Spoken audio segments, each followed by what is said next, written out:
Insiders, it's Nicole, NR the Insider, and I'm back with some more info for y'all. And this is about everybody's favorite test, the LSAT.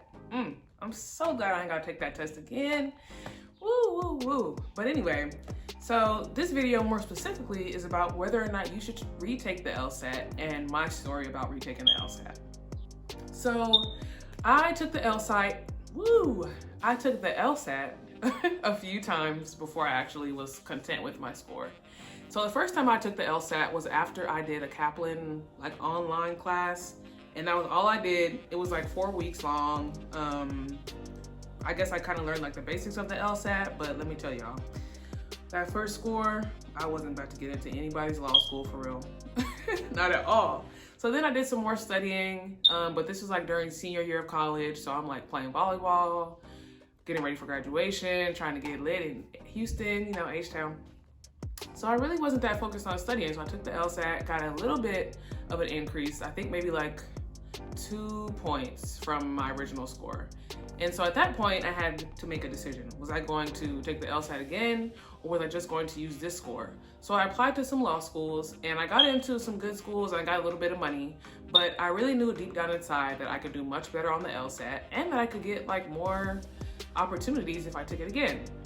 So I decided to take a gap year and retake the LSAT for the third time. So during my gap year, your girl was grinding, okay? I didn't leave anything up to chance. I had a job, but that job was pretty laid back, so I was able to study for the LSAT much more intensely. And I did a lot of self-studying, took a lot of practice tests, and I greatly improved my score.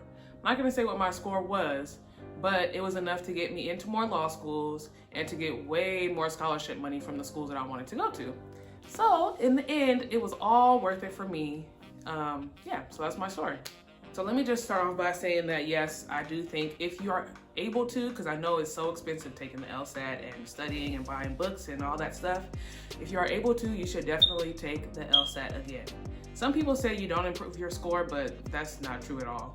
I retook the LSAT a few times, improved my score each time, and I know some other people that have as well. Also, fun fact, 70% of test takers get a better score the second time. Look at that, that could be you. So yes, retake that thing. Don't be ashamed, don't be afraid, just do it, why not? You only get one shot to pick a law school, and you wanna go to law school of your dreams, You don't wanna settle if you don't have to, so go ahead and retake that thing, because 70% of people get a better score the second time. And you're that 70% insider, I can feel it. So the first reason why you should definitely retake it is because you're gonna get more money, more scholarship money, and more opportunities to go to schools that you really wanna go to. So, that just speaks for itself right there. We all want that bread. And we don't know if they're canceling student loans anytime soon. Shout out to Joe. Anyway, yeah. So you want more scholarship money and more law schools, then go ahead and retake it. Also, a lot of people don't really do super well the first time because they don't really know what they're getting themselves into. They didn't get to study a lot.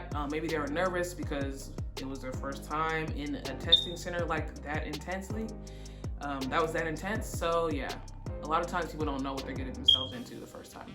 So if you're going to retake the LSAT, you should definitely make sure that you try to figure out what your strengths and weaknesses are. So I know for me, logic games, I had that down pat. I actually had fun doing the logic games, so I knew that that wasn't something that I really needed to grind out in my studying, but the other two sections I knew I could do a lot better on. And so I kind of had to change my approach to studying. I didn't spend as much time on logic games, spent more time on reading comp and logical reasoning. But some people might be different. So just try to figure out what your strengths and weaknesses are too. And you might also want to change the method that you use to study. So for example, like I told you guys, I used the Kaplan class. It was an in-person 4-week class, and that really wasn't working for me. So then I started doing self-studying. Some people like to do online classes. There's so many different ways you can study, but you might want to change. You might want to do something different than what you did the first time you took the LSAT. I did, and it worked for me, and I feel like that would probably help a lot of people too. So insiders, now that you know what to expect on the LSAT, you took it once, maybe you didn't get the score you wanted, there's always hope for you. Just come up with a new study plan, figure out what didn't work last time, improve on that, grind it out, and get that bread. Get that bread and then leave, okay? So insiders, I hope you enjoyed this video. If you have any more questions about the LSAT or my life in particular, comment down below. Bye.